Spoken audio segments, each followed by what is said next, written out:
Hello, welcome.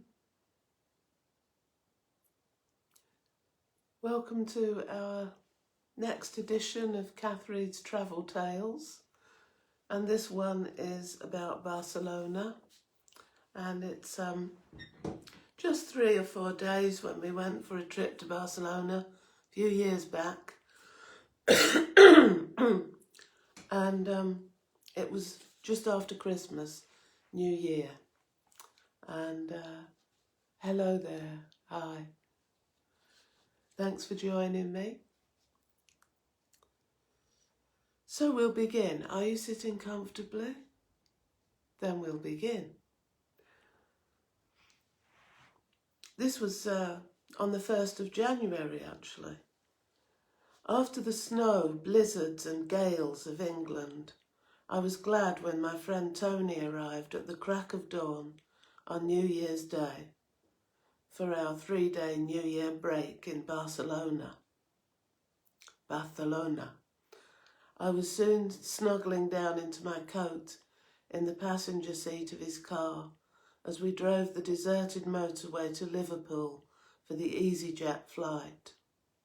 A 2.5-hour flight, and we would be in the warmer climes after the relentless chilly rain, winds and overcast skies. By early afternoon, the plane was descending and wheeling over the sea on its approach to Barcelona airport. The aerial view of the snowy Pyrenees against the blue sky and wispy clouds had been really wonderful. Now we saw the familiar red, rich earth of the Spanish land, after which the colour terracotta must be named. The pilot told us that the temperature here was 13, and we hissed a quiet yes, and this is how easily the English can be pleased, temperature-wise. Once I got my ears back in working order from the effect of air pressure on descent, with much swallowing and false yawning, we were soon dragging our luggage into the airport bus, which rattled and shook into the city centre about 12 kilometres away, as it does every 15 minutes. We alighted, as everyone does, at the Plaza de Catalunya, a great circular public space with as many pigeons as Trafalgar Square. It's the central place for tourist information and the open-top tourist buses. We had to reach our hotel first, and we stared blankly at a map of the city, which resembled a golden brown griddled waffle. Hundreds of little brown blocks in regular lines and one diagonal cutting across the rest. My guidebook says this is neat and logical, but it can be confusing for the pedestrian. The buildings are so tall it can be like a gigantic maze to newcomers, and you need a pair of binoculars to read the small, faded street names. Despite these practical difficulties, we were immediately very impressed by the ornate and artistic architecture of the city. Plain metal and stone seems to be anathema to the Spaniards, unless it's part of a modern building that shimmers like a mirror. Bright colours and shapes are to be seen on the public works of art like those of Miro, and of course the voluptuous curves of Gaudi's buildings, with their flights of imagination masquerading as towers and balconies, make the city really special. Our map refused to give up its secret as to where the Paris district was in relation to us, so we hailed one of the hundreds of black and yellow taxis that are like a swarm of bumblebees. After quite a long journey through the griddled waffle, we arrived at the Hotel Astoria. It was quite upmarket and stood gleaming with highly polished glass and brass in a row of shops and tapas bars. Its superior air was slightly compromised, as it stood next door to a sex shop called Snow Dreams. After checking into the hotel, we set off to walk to the nearest metro station to get to the Ramblas, where we aimed to join the thousands who stroll there, taking in shops, bars, pavement cafes and street theatre. My guidebook describes the metro as the quickest way to get around Barcelona, modern and efficient. Well, it is if you're hale and hearty, extremely robust and preferably under 25.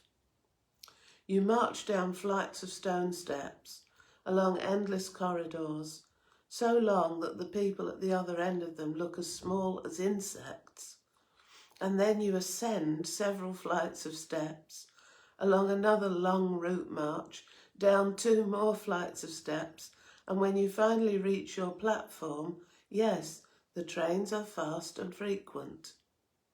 Escalators seem to be as rare as hen's teeth. We shared our platform with what seemed like hundreds of young people on some sort of a trip.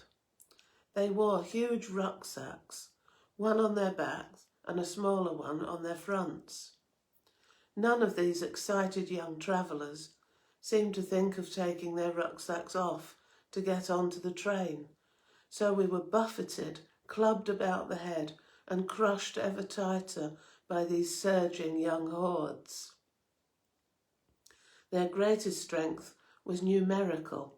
Their greatest weakness was consideration for others. They tended to shout across to their friends on the train, oblivious to the fact that my ear was 2 inches from their mouths. But such is the invisibility of older people to the young.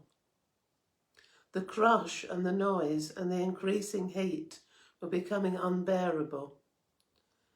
Tony shouted to me to watch out for a swarthy, down-at-heel, unsavoury character, unshaven and wearing a dirty baseball cap that may once have been white. This creature had wandering hands, and his grubby fingers brushed across my lips as he seemed to writhe against me. However, when we finally managed to wrench ourselves off the train, briefly taking a couple of reluctant and struggling girls with us in the melee, Tony explained that the man was in fact a pickpocket. He had tried to lift Tony's wallet, but had chosen the pocket of an ex-policeman who rumbled his game and swatted him away. Then we had another long trek through the walkways and flights of steps. We arrived at areas with a multiplicity of saints' names, which seemed to keep changing before we emerged into the open air. My recently dislocated knee was not taking kindly to this treatment, and it made me understand why I saw very few disabled or infirm people on the metro. We started to stroll along the famous Ramblas, a busy thoroughfare of people taking the air and seeing the sights. It was dark by now and much cooler, but still warm enough to eat outside. The Christmas lights were like golden showers cascading down. We sat at a pavement cafe, and Tony ordered 2 beers and a pizza. When the beers arrived, I shrieked in disbelief. They were gigantic litre mugs, so heavy I needed both hands to lift mine from the table. It might have been better to do as the Spaniards do and have wine. I could possibly have lifted that at least. And a street entertainer performed. He wore a black beret and dark sunglasses. Any sinister intention was neutralised by his very silly face. His act was to stand stock still as the milling crowd swirled past him, and then to suddenly leap forward and make a bestial, horrible snorting sound into their unsuspecting ear. Of course, the victim jumped back in shock, and that way, apparently, we got the joke. After assaulting a number of people in this way and frightening the bejesus out of them, he would come round collecting money. As he stretched his beret out to us, he selected me for his next victim, and it was a truly repulsive experience.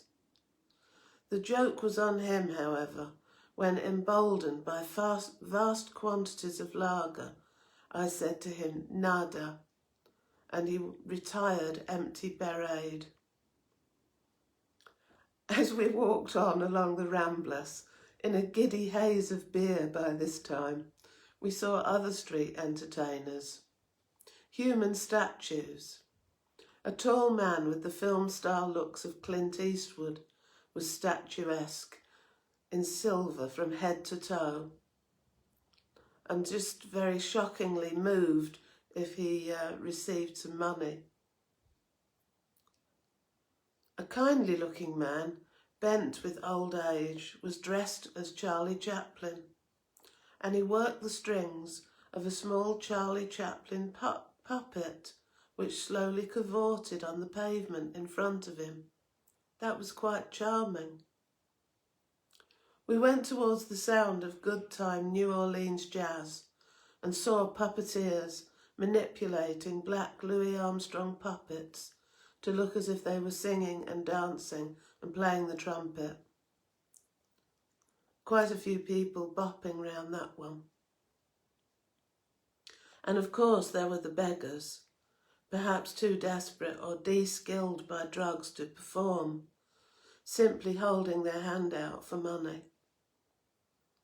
I wondered what emotional depths or dreadful hard times you have to pass through to actually hold your hand out to passing strangers to beg, and what it must do to you as a person. I had read in the guidebook that Barcelona was a good area by the harbour for seafood restaurants, so we took a taxi there. It was about 7:30 p.m. and the place was deserted. All we could see in the restaurants were waiters sweeping floors. We looked through one restaurant window at a tank of live lobsters with red elastic bands around their claws, and we felt as disoriented as I imagined they were feeling. They were clambering over each other in a heap that somehow reminded me of our metro journey. We discovered that the restaurants were not closing, in fact, but had not properly opened yet. The Spanish body clock is totally different to that of the English, apart, of course, from our university students, who, as we know, are nocturnal. Spanish people do not go out to eat until at least 9 p.m. So we strolled by the sea along a wooden walkway that was like the deck of a ship. There were palm trees growing on the beach, and the half moon seemed at a different angle to our English view of the moon. Here it appeared to be laying more on its side, which I found rather exotic. Looking across the harbour, I saw the headlights in the night sky of a plane, again throttling back over the sea as it came into land, the passengers no doubt being plied with scratch cards and perfumes. I walked over the sand to the edge of the sea and listened to the waves breaking on the shore. I rang my husband Paul and told him how much I missed him already. Then Tony and I went to a basic restaurant overlooking the beach and sat outside eating paella. There were interesting sea creatures sprawled over the tasty saffron yellow rice, including mussels with their blue-black elliptical shells pointing up at the moon.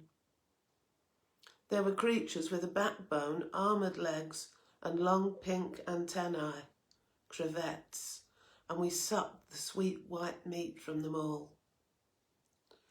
Negotiating our way back to the hotel late at night brought us once again to the knee-shattering experience of the metro. We sat on the near-deserted platform, exchanging idle comments and anticipating some long overdue sleep. But hark! Strains of singing could be heard in the distant subway corridors. Could football fans be approaching? The singing grew louder, as did the sound of excited chatter and youthful boots in great number. No! Could it be them again? They burst onto the platform in a profusion of outsized rucksacks and foam bedrolls. In a couple of minutes the platform was packed with our young tormentors once again. We both did a good imitation of Victor Meldrew as we cried, "I don't believe it!" They were all around us, and we knew we were in for another dose of Sardine City. We could not credit that these scores of youngsters were still marauding around with full packs late at night. Tony asked two of the girls, "Who are you?" They said in broken English they were Polish and they were staying with families in Barcelona. When Tony asked them how many of them there were, they talked together in Polish, and then one of them answered, "We are 35,000. Obviously not getting it right. My tenuous grip on decorous behaviour slipped away, and I was laughing hysterically by this time. An old Spanish man stood nearby. Oh, so some old people do manage to use the metro, which is a tribute to their fighting spirit. And he was laughing as well, and spoke to us in Spanish. It was fortunate that our Spanish was so poor, as he seemed to be saying that I was a big woman and would need a grande hombre. He accompanied his words with phallic hand signs.